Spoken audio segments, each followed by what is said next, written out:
Bien-aimés, regardez cette chose-là avec laquelle mon enfant est revenu de l'école. Donc, ils ont fait une sortie. Je ne sais pas où est-ce qu'ils sont allés. Et regardez ce qu'ils ont fait à l'école. Hein? Ils ont fait un truc là. Ils ont pris les empreintes des enfants. Regardez. Bien-aimés, je suis dépassée. Ils ont pris. Et ici, c'est écrit fichier automatisé des empreintes digitales. Donc, ils ont fait ça et ils ont remis aux enfants. Après que les enfants aient mangé. Donc, en fait, ils ont eu le temps de faire des photocopies. Bien aimé, je vous dis, hein, je me suis calmée. Mais tout à l'heure, j'étais dans un état. Bien aimé, je vous dis que la société dans laquelle on vit, les pays de ces gens-là, dans lesquels on vit, les Noirs-là, qui affectionnent tellement l'Europe, regardez, schéma de la scène de crime. Ma petite fille, elle n'est même pas au CM2. Regardez ce qu'ils apprennent à l'école. Schéma de la scène de crime. Regardez ce que... Donc, ils ont remis ça aux enfants pendant que les enfants, après qu'ils aient mangé. Donc, ça veut dire que ils ont eu le temps de faire...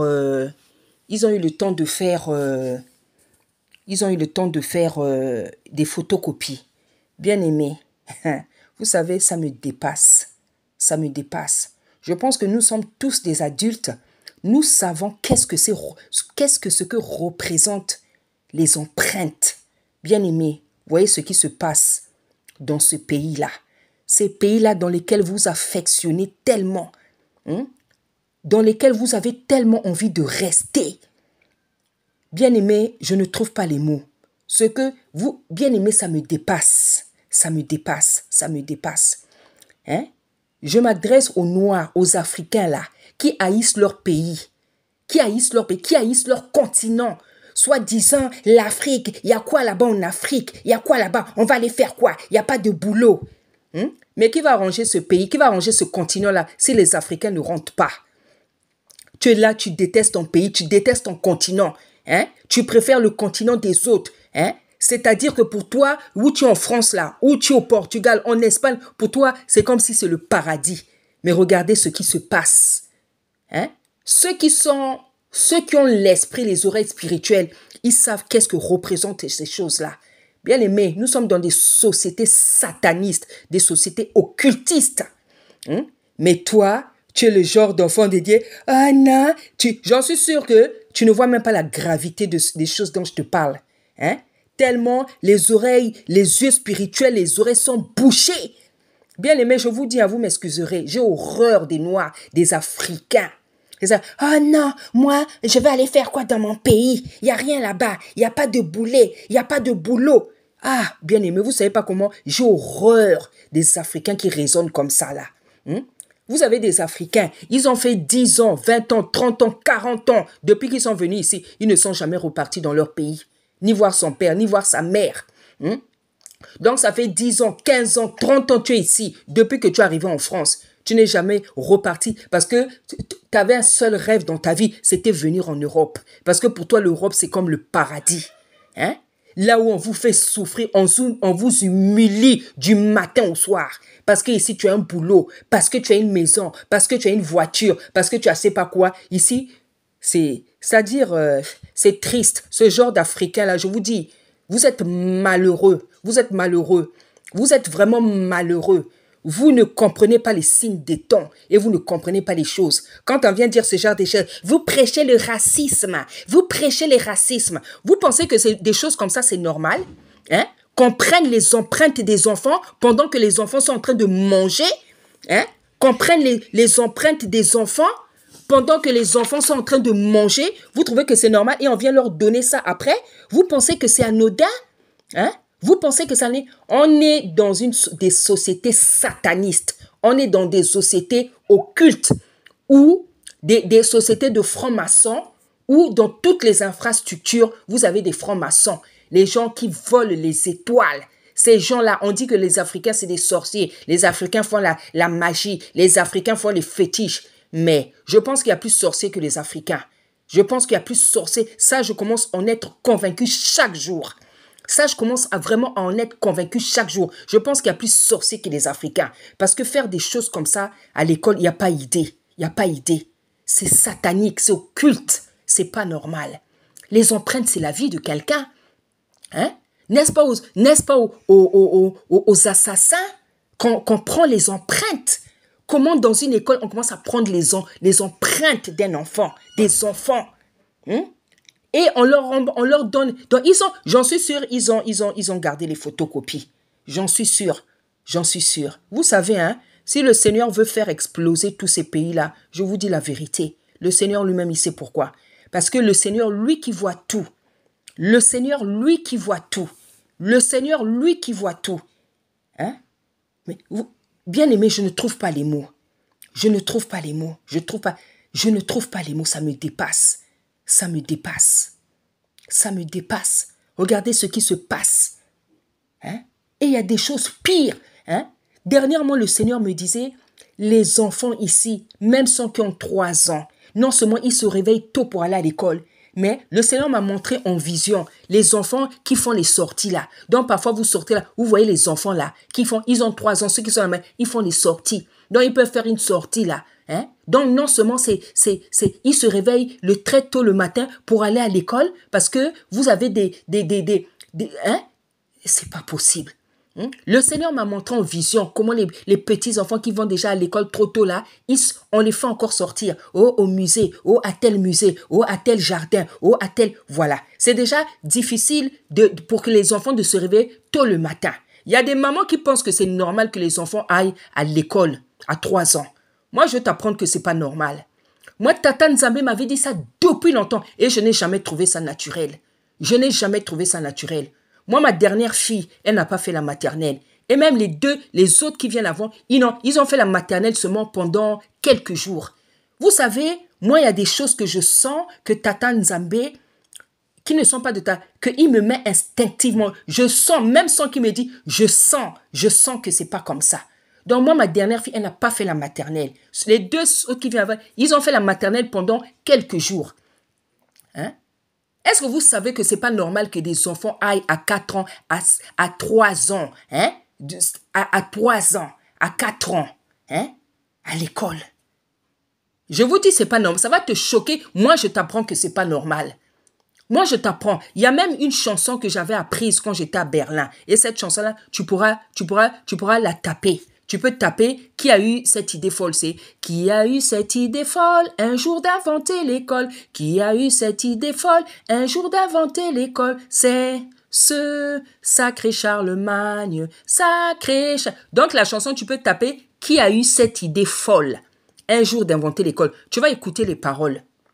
Donc même la personne qui avait composé cette chanson, elle savait que, vous savez, hein, il y a beaucoup de choses qui ne viennent pas de Tata Nzambe. Il y a beaucoup de choses. Il y a beaucoup de choses. C'est les hommes qui inventaient ça.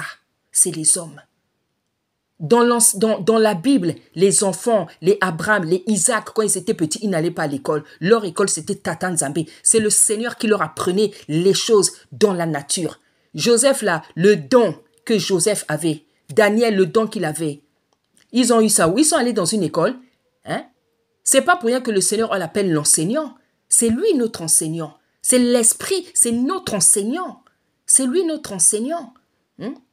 C'est lui. Et la Bible parle de l'intelligence. La Bible dit que c'est Tata Nzambe qui donne l'intelligence à un homme. Il y a des gens ici là qui pensent que les enfants sont intelligents parce qu'ils vont à l'école. Ton enfant n'est pas intelligent parce qu'il va à l'école. Ton enfant n'est pas intelligent. L'intelligence, elle revient de Tata Nzambe. Ton enfant à l'école, il va apprendre des choses. Mais on est intelligent ou pas, on est intelligent. Parce que c'est quelque chose. C'est une grâce qui vient de Tata Nzambe. L'école ne rend pas intelligent. L'école, tu vas apprendre des choses. Tu apprends des choses. Mais ce n'est pas l'école qui rend intelligent quelqu'un.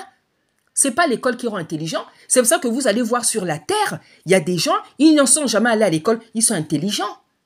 Hein? Il y a tellement... C'est-à-dire que ceux qui se disent enfants de Tata Nzambe, il y a même des phénomènes qui n'arrivent pas à comprendre sur la terre.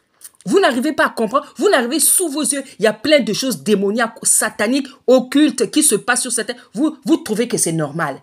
Hein? Vous les mamans là, qui allait, oh, je vais te déposer, je me bats. Tu te bats même pour trouver une place à la crèche. Laissez-moi prêcher aujourd'hui. Laissez-moi prêcher des choses que Tata Nzambe m'a dites depuis longtemps. Laissez-moi prêcher des choses que Tata Nzambe m'a dites depuis longtemps. Aujourd'hui, je vais, parce que j'ai horreur de l'ignorance. J'ai horreur de l'ignorance. J'ai horreur de l'ignorance, bien-aimée. Hein? Il y a des femmes là, il y a des femmes qui se battent. Tu te bats pendant des années pour avoir une crèche à la maison. Tout ça parce que tu ne veux pas rester à la maison pour t'occuper de ton enfant. Toi, tu trouves que ton enfant, il a 1 mois, il a 2 mois, il a 3 mois, il a quelques mois. Tu vas l'abandonner à des gens que tu ne connais pas, des étrangers. Parce que tu dois aller travailler. Parce que je dois aller travailler. Hein? Parce que je dois aller travailler. Hein? Parce qu'il y en a qui n'aiment pas rester à la maison. Elle a voulu faire des enfants dans sa vie, elle a voulu se marier, mais elle n'aime pas rester à la maison pour s'occuper des enfants. Pourquoi tu as voulu faire des enfants? Pourquoi tu as voulu te marier? Si tu n'aimes pas, comment des femmes peuvent laisser des enfants de 1 mois, 2 mois, 3 mois? Je dois aller travailler parce que je n'ai pas le choix. Si tu as eu le choix, tu as le choix. Hein? Dans la vie, il faut réfléchir avant de faire les choses. Moi, depuis que j'étais jeune, j'avais 15-16 ans, j'ai dit, quand je ferai des enfants, je vais rester à la maison jusqu'à ce que les enfants aillent à la maternelle. Et tata, merci. La maternelle en question, ils ont même saboté ça. Ils ont saboté. Moi, mes enfants n'ont pas fait ça, hein, je vous dis la vérité. Mais ma fille, la dernière, quand elle est arrivée au CP, la directrice était étonnée de voir qu'elle lisait aussi bien. Elle lisait mieux que les autres. Parce que l'intelligence, la directrice elle a dit, mais comment ça se fait qu'un enfant qui n'a pas fait la maternelle écrit aussi bien? Parce que moi, le Seigneur m'a fait des grâces terribles, bien-aimés. Le Seigneur m'a fait des grâces terribles. Ça, vous savez, hein, le Seigneur vous donne beaucoup de choses. Il vous donne beaucoup de choses quand vous l'aimez. Il a dit dans sa sainte parole, je connais ceux qui m'aiment. Je connais ceux qui m'aiment. Je connais ceux qui m'aiment. Je connais ceux qui m'aiment. Quand le Seigneur... il sait que tu l'aimes beaucoup, que tu es capable de tout pour lui. Il va tout te donner sur la terre. Tu ne vas rien manquer. Tu auras un mari, tu auras des enfants, tu auras un travail, tu auras tout, les dons spirituels, tu auras tout. Il va tout te donner. Je vous dis la vérité. Il y a des gens à qui Tata Nzambe donne tout. Parce que c'est des gens, soit ils ont un bon cœur, soit voilà. Hein? Il y a des gens à qui Tata donne tout. Je vous dis la vérité. Vous êtes là, vous vous battez pendant des années. Il y a même des réservations. Non, il va aller à la crèche. Je me bats là. J'espère que l'année prochaine, il aura la crèche. Il va à la crèche. Tout ça parce que toi, tu dois seulement travailler. Parce que tu veux seulement porter des pantalons, des tailleurs comme les hommes. Mettre des talons pour qu'on te voit au boulot, pour qu'on te voit dans le RER, pour qu'on te voit avec ta voiture. Vous avez bafoué le métier de la mère au foyer. Vous avez bafoué ça. C'est un métier digne, hein? C'est une position digne, laissez-moi vous dire. C'est une position digne. C'est une position digne. Quand vous êtes maman au foyer, vous êtes une femme très, très intelligente. Parce que les femmes au foyer, comme elles sont là à la maison, et surtout lorsqu'elles sont croyantes, le Seigneur a le temps de leur apprendre des choses que même des scientifiques ne savent pas. Ça, je vous le dis. Vous allez remarquer les mamans qui sont envoyées, les femmes, elles sont très débrouillardes, elles sont très, très intelligentes. Elles raisonnent beaucoup parce qu'elles sont là avec Tata Nzambe qui leur remplit l'intelligence, la tête de beaucoup de choses. Moi, je me rappelle quand j'avais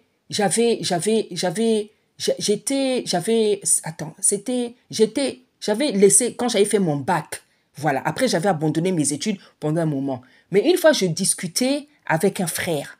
Quand je discutais avec lui, bien aimé, il pensait que j'avais un niveau licence en droit.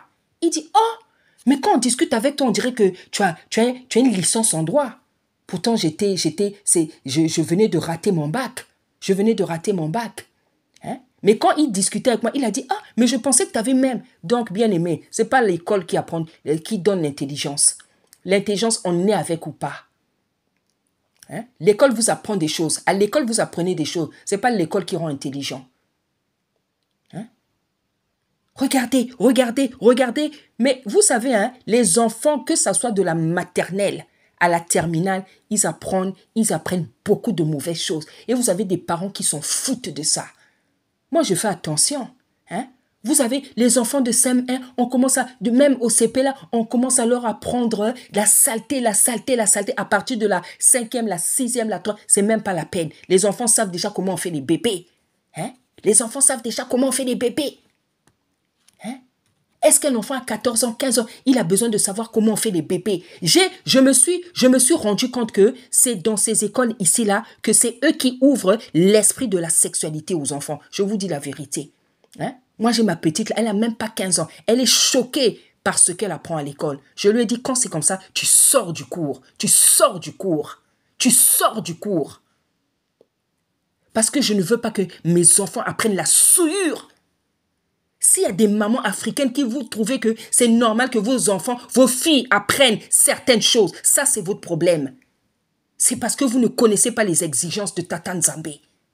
Vous ne connaissez pas les exigences de Tata Nzambe. Vous êtes là, vous vous battez pour avoir des places à la crèche, à la maternelle. Vous pensez que si l'enfant ne va pas... Moi, je vous dis, je ne vous mens pas. Mes enfants, depuis qu'ils sont petits, ils ne sont jamais allés à l'école normalement. J'avais carrément tapé une prière. Moi, mes enfants vont à l'école de manière irrégulière. Irrégulière depuis des années. Il y a un moment donné, ils n'y allaient même pas. Hein? Il y a un moment donné, ils n'y allaient même pas. Hein? Quand ils étaient petits, on m'a même emmené, les services sociaux se sont plaints. Oh, ces enfants, on m'a même emmené à la justice. Bien aimé, j'ai gagné. Et avec le juge en question, on est à la fin, on était même presque des amis. Parce qu'elle s'est rendue compte que cette femme-là, c'est vrai, les enfants ne sont pas... Mais les enfants s'expriment très bien. Alors la femme elle-même, c'est comme un professeur. C'est ce que vous n'arrivez pas à comprendre. Hein? Quand je vois comment des parents, certains parents se battent. Oh, s'il ne fait pas les études, s'il ne va pas à l'école, il ne va pas travailler. C'est parce que vous n'avez rien compris. Je peux comprendre que les païens ne comprennent pas ce genre de choses. Mais toi qui te dis enfant de Tata Nzambe, tu dois comprendre que c'est pas l'école qui donne l'intelligence. Et tu n'as pas besoin de faire des grandes études dans la vie. Ça dépend de ce que tu veux faire. Hein? Je veux révolutionner. Le Seigneur, dernièrement, il m'a dit, révolutionne. Il m'a dit, révolutionne la manière des gens de penser. Il y a une révolution à faire dans la pensée des gens. Parce que les gens raisonnent à la manière du monde. Il ne faut pas raisonner à la manière du monde. Je vais donner un exemple. Il y a des gens qui pensent que si tu ne fais pas des études, des longues études, ou si tu ne vas pas à l'école, ou si les enfants ne vont pas à l'école, les enfants ne sauront rien, les enfants n'auront pas de travail. Mais tu te trompes, qui t'a dit ça? On l'a pas vu. Sur la terre, là, tu es sûr que tous les milliardaires qui sont sur la terre, là, ils ont fait des études. Hein? Il y a beaucoup de gens qui sont des gens célèbres, des stars, des footballeurs, ils n'ont pas fait des études. Pourquoi vous croyez que c'est les longues études ou c'est l'école? Hein? Moi, je vois les grâces de mes enfants ici. Je vois les grâces que le Seigneur leur a données dans le dessin. Moi, j'ai une petite fille, elle fait des dessins, mais ce sont des millions qui traînent dans la maison ici. Je vous dis la vérité. Et même moi, les dessins que moi-même je fais. Une fois, il y a une soeur qui est venue, elle dit, ah, ma soeur, elle dit, il y a un frère, il est venu, il dit, mais ma soeur, mais tes dessins, là, tes tableaux, il m'a dit, mais c'est des millions qui traînent dans ta maison. Et j'en suis consciente, mais le temps viendra où le Seigneur va exploiter tout ça. Mais j'ai une fille qui dessine encore mieux que moi. C'est carrément un génie. Hein? C'est carrément un génie. Donc moi-même, je suis en train de voir là, je suis en train de prier le Seigneur. Ça là, ça va sortir quand? Elle n'est pas allée dans une école. Elle n'est pas allée dans une école. Hein? Donc, il faut faire tomber ces manières de réfléchir que le monde vous a inculqué. C'est Tata Nzambe qui fait grâce, bien-aimé. C'est lui qui donne les talents. C'est lui qui donne les vertus. C'est lui qui donne les grâces. Il y a des gens, ils sont milliardaires. C'est un don. C'est le don que Tata Nzambe t'a donné. C'est ça qui va faire de toi quelqu'un dans la vie. C'est grâce au don que Tata Nzambe qui t'a donné que tu auras de l'argent, que tu seras millionnaire, que tu seras milliardaire. Je peux prendre par exemple un autre, un autre exemple pour montrer que les gens se laissent guider par la société. C'est-à-dire que les gens se laissent guider par les codes de la société. Hein? Ce qu'on appelle la mode. C'est-à-dire la mode, c'est les gens qui décident chaque été, c'est tel habit qui sort et tout le monde doit porter ça. Voilà les choses du monde. Bien aimé, je rends grâce à Dieu, à Tata Nzambe, parce que je n'ai jamais suivi la mode depuis que j'étais petite. Et à 12 ans, comme une fois j'avais déjà dit, il y a un cousin qui m'avait dit, mais pourquoi tu t'habilles pas comme tout le monde? Parce que justement, je suis différente de tout le monde. Je fais toujours les choses différemment de tout le monde. Parce que j'ai quelqu'un de précieux qui m'inspire en toutes choses, dans tous les domaines de ma vie. Et moi, je suis comme ça dans tous les domaines. Hein? Moi, je n'ai jamais suivi à la mode, oh, il y a un habit qui sort là, j'achète ça, en été, je suis comme... J'étais toujours différent et je suis différent et je serai toujours différente des choses. Depuis que j'étais petite, même quand je ne connaissais pas Tata, il me guidait, il m'inspirait.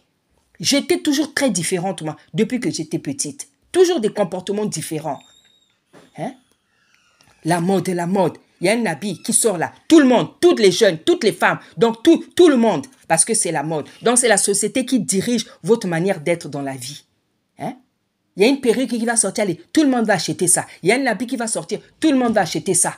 Il y a un pays là qui est à la mode, là. Il y a même des pays à la mode. Dubaï, il y a un moment donné, oh, Dubaï, Chine. Voilà comment les gens se comportent. Vous trouvez que c'est des vies normales. Hein? Donc, on guide vos vies. Vous ne faites pas ce que vous voulez, mais on guide vos vies. Hein? Un autre exemple que je peux prendre. Avant, c'était, oh, mannequin. Les mannequins doivent être minces, grandes, hôtesse de l'air, grandes. Qui vous a dit ça? Tu fais ce que tu as envie de faire dans la vie. Aujourd'hui, on voit les mannequins, on les prend même maigres. Même les maladies, là, on les prend. Hein? Aujourd'hui, on prend même les grosses parce qu'ils ont compris que même une femme qui est grosse, elle peut être belle. Aujourd'hui, on prend même les gens qui sont malades. Hein?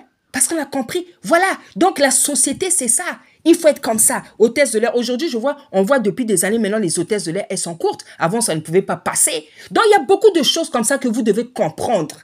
Vous devez abandonner, vous qui vous dites enfant de tata, vous devez abandonner ces codes-là, ces codes que la société vous donne. Parce que c'est la société qui vous guide. Regardez des choses comme ça à l'école. Regardez. Les enfants apprennent des abominations à l'école. Et vous avez des mamans qui sont là, qui ne s'inquiètent de rien. Hein? Tu ne cherches pas à savoir ce que ton enfant apprend là, en 4e, en 3e, comment on fait les bébés. Toi, tu trouves que c'est normal qu'à ton âge, à 14 ans, 15 ans, ton enfant apprenne des choses comme ça. Hein? Ça ne vous inquiète pas. Les mamans qui ont l'habitude de laisser les enfants au centre de loisirs. Le matin, centre de loisirs. Le soir, l'enfant est à l'école dès 7 heures du matin parce que toi, tu dois aller travailler. Tu n'as même pas pitié de laisser ton enfant qui a 1 mois, 2 mois, 3 mois. Hein? Tu n'as même pas pitié parce que toi, tu dois avoir un petit quelque chose à la fin du mois. Comme s'il n'y avait pas d'autre solution sur la terre. Il y a des femmes qui préfèrent ça parce qu'elles veulent s'habiller. Il y a des femmes qui travaillent à tout prix parce que ce n'est pas parce qu'elle a les choses, c'est parce qu'elle veut s'habiller. Elle veut acheter des sacs qui coûtent cher, des chaussures qui coûtent cher. Hein? Une voiture, se faire remarquer dans la vie. Il y a des femmes comme ça. C'est pas qu'elle n'a pas le... Non, c'est la vie qu'elle aime. Et donc, elle préfère, elle sacrifie ses enfants. Hein? Et les enfants, donc, de 7h à 18h, 19h, sont avec des étrangers, des gens que vous ne connaissez pas après. Vous dites, oh, cet enfant-là, on dirait, il a la sorcellerie. Cet enfant, je ne comprends pas. Depuis qu'il est né, ceci, cela. Mais qu'est-ce que tu as fait de ton enfant depuis qu'il est né? Moi, je connaissais une femme. Hein? Elle a couché par césarienne. Elle a, je crois, à 1 mois, entre 1 mois et 3 mois, elle avait abandonné l'enfant chez la nourrice avec la cicatrice de la césarienne parce qu'elle doit travailler. Hein? Donc, les femmes aujourd'hui, parce qu'elles veulent s'habiller, parce qu'elles veulent avoir le talent, les habits courts, les bijoux, les fausses perruques, les mini-jupes, vous sacrifiez vos enfants. Vous abandonnez à la crèche, à la maternelle, au centre de loisirs. Vous sacrifiez vos enfants que Tata Nzamé pour les choses du monde. Vous refusez d'éduquer vos enfants. Vous refusez d'éduquer vos enfants. Vous refusez d'éduquer vos enfants. Hein? Parce que tu veux être belle, parce que tu veux porter des perruques, des mini-jupes, des talons. Hein? Des talons. Parfois même on voit des jambes là compliquées. Hein? Mais les gens veulent seulement porter les talons. Hein? Il y a des gens qui ne comprennent pas, il y a des habits qui ne te vont pas. Parce que c'est à la mode là. Tu dois seulement porter, même si ça ne te va pas, tu dois porter. Il y a des femmes là qu'on voit avec des perruques bizarres. Ça ne te va pas, mais tu portes. Laissez-moi prêcher, laissez-moi exhorter. Parce que c'est trop. Hein? Vous vous êtes retrouvés dans une société où on a fait des choses bizarres pour les femmes. Il y en a qui ne vont même pas chercher à savoir qu'est-ce qui s'est passé dans l'histoire. Hein? Vous savez c'est qui a inventé les perruques là? Vous savez les perruques ont commencé comment? Hein? Les maquillages que vous mettez là pour claircir. Vous savez comment ça a commencé? Cherchez un peu dans l'histoire des Noirs aux États-Unis. Hein? Donc les gens se contentent de vivre sur la terre. Tu ne cherches pas à t'instruire, à savoir qu'est-ce qui s'est passé dans l'histoire. Pourquoi aujourd'hui? Mais c'est des signes de l'esclavage. Hein? Nombreuses là, pendant des années, vous êtes en train de... Vous êtes décomplexés. Hein? Le teint que Tata vous a donné, vous refusez. Les cheveux, ton teint là, il était noir, il est devenu clair. Tes faux cheveux, les faux cheveux là, on ne voit jamais tes cheveux. Tellement ça fait des années que tu portes les perruques. Hein? Ton vrai visage, on ne le connaît pas. Tellement ça fait des années que tu mets le maquillage. Si bien que le jour que tu laisses le maquillage, les gens sont même choqués. Hein? Vous allez me détester aujourd'hui, c'est pas grave. Vous allez me détester, c'est pas grave. Je suis habitué à ce qu'on ne m'aime pas. Parce qu'il faut dire la vérité. Regardez ce qu'on fait à l'école. Regardez ce que les enfants apprennent. Les enfants apprennent le cours de SVT là. Les enfants apprennent des choses terribles. Hein? Hein? Avec les professeurs. Ah ben aujourd'hui, hein, on va vous parler de hein, des petits trucs. Ferme-moi la porte. On va vous parler des petits trucs. Oh, c'est pas gênant, hein? Des petits trucs un peu mignons. On va parler de ça. Pour parler des choses que les enfants n'ont même pas besoin d'apprendre. Vous, les parents, vous vous inquiétez pas. Vous inquiétez pas. L'enfant commence à mettre des fossiles, des talents. Elle est tout le temps avec le portable. Là. Tu te demandes pas ce que ton enfant regarde dans le portable. Les enfants grandissent comme ça. Vous inquiétez pas. Parce que vous voulez ressembler à un modèle. Avoir des longs cheveux, les cheveux lissés. Décomplexés, des cheveux qui ne sont même pas à vous. Vous n'avez même pas honte de chercher toujours à ressembler à une certaine race. Vous avez honte de vos cheveux crépus. Vous avez honte de votre peau noire. Vous cherchez toujours à ressembler à je ne sais pas quoi. Hein? Vous n'avez même pas honte. Détestez à ce point sa culture. Détestez à ce point sa culture. Regardez ce qu'on fait. Regardez ce qu'on apprend aux enfants. Et autre chose. La scène de crime. Regardez. Schéma de la scène de crime. Regardez. SEM 1. SEM 1. Regardez ce qu'on apprend aux enfants. Hein? Je ne sais pas si on leur a appris le meurtre ou je ne sais pas quoi. Tout ça là. Tout ça là. Moi, ma fille, quand elle revient, elle dit, maman, regarde ce qu'on a appris aujourd'hui. Elle est scandalisée à chaque fois. Elle est scandalisée de ce qu'ils apprennent en SVT là-bas. Hein? C'est eux qui ouvrent comment dire, le sens, la notion de la sexualité aux enfants. Je vous dis la vérité. C'est eux qui ouvrent ça. Il y a des enfants qui sont innocents. Jusqu'à 14 ans, 15 ans, elle ne connaît même pas. Mais dès qu'elle rentre en classe de 3e, 4e, son esprit commence à s'ouvrir par rapport aux choses qu'elle apprend. Mais les parents, vous avez des parents africains qui ne s'inquiètent pas. Qui ne s'inquiètent pas. Pour vous, l'Europe, là. Pour vous, l'Europe, c'est le paradis. La France, l'Espagne, le Portugal. Si tu n'es pas ici en France, là, ou bien pour toi, c'est comme si tu vas mourir. L'Afrique, tu veux rien savoir de l'Afrique. L'Afrique, tu veux rien savoir de l'Afrique. Pour toi, l'Afrique, c'est l'enfer. Hein? Tu as oublié tes parents. Tu as oublié ta famille. Pour toi, l'Afrique, c'est l'enfer. Quand on te parle de l'Afrique, je vais aller faire quoi là-bas? Hein? Pour toi, le paradis, c'est là où tu souffres, on t'humilie du matin au soir. Pour toi, le paradis, c'est ça. Tout ce que vous vivez ici, les humiliations, ça ne vous fait rien. Hein? Vous vous comptez déjà, c'est pas grave. C'est seulement comme ça de toute manière. L'essentiel que j'ai ma voiture, j'ai mes enfants, j'ai un boulot. Mais qui va construire l'Afrique? Qui va construire l'Afrique? Hein? Qui va construire? Hein? Qui va construire? Regardez, les gens prennent même des bateaux. Ils n'ont pas peur, même pas peur de mourir. Tout ça seulement pour venir en Europe. Tout ça seulement pour venir en Europe. Et il y en a qui meurent. Des enfants dans le bateau qui meurent. Donc les gens prennent même le risque de mourir. Bien-aimé, je suis dégoûté. Je suis dégoûté. Je suis dégoûté du manque de dignité que peuvent avoir les Africains. Du manque de dignité, de fierté, d'amour propre de leur pays, de leur continent, de leur culture, de l'Afrique. Je suis dégoûté.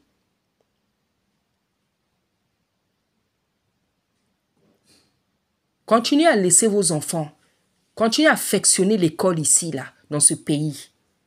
Continuez à affectionner. Quand l'enfant va à l'école, là, ah, je suis content, il fait l'école, il va faire des grandes études, il sera médecin, il sera ceci, cela. Tu ne sais pas, pendant des années, ce que ton enfant apprend à l'école. Faut pas être surpris quand l'enfant vient avec des comportements bizarres à la maison. Faut pas être surpris. Parce qu'à l'école, là, tu sais pas ce que l'enfant apprend. Tu sais pas quand ils font leur sortie, là où ils emmènent les enfants. toujours en train de faire sortir les enfants. Aujourd'hui, à telle sortie. Aujourd'hui, à telle sortie. Bien aimé, dès que j'entends qu'il y a une sortie, je dis à ma fille, tu ne vas même pas. Tu ne vas pas. Il y a beaucoup de choses à dire sur ce sujet. Je dirais un jour sur toutes ces choses dont je viens de parler, ce que le Seigneur m'a dit depuis la maternelle jusqu'à l'université. On est dans des sociétés qui abîment, qui gaspillent les enfants. Mais vous avez des Africains qui sont là en train de rêver. Des enfants qui sont soi-disant enfants de Tata Nzambe. Aucun esprit. Tu n'as même pas l'esprit de Tata Nzambe. Tu ne comprends pas les choses. Quand on te parle de certaines choses, tu es surpris. C'est comme si tu n'es pas sur la terre. Et tu te dis enfant de Tata Nzambe. Parce que j'en suis sûr, il y en a qui sont scandalisés par ce que je dis là. Scandalisés, choqués. Hein? C'est comme si Tata Nzambe ne te parle pas. On va te parler comment? Puisque ces choses-là, ça ne t'intéresse pas. Toi, tu crois que tu es là, tu te contentes de vivre en fait. Hein? Tu te contentes de vivre. J'ai ma voiture, j'ai mon mari, j'ai mes enfants, je fais mes courses, on mange, on fait des voyages. Voilà, les gens se contentent de vivre. Hein? Sans chercher à savoir les phénomènes, les événements qui se passent sur la terre. Les gens se contentent de vivre. Hein? C'est pour ça qu'il y a beaucoup de choses là, ça va te choquer. Mais tu n'as encore rien entendu. Parce que tu ne sais pas ce qui se passe dans ce pays-là. Tu ne sais pas ce qui se passe dans ce pays.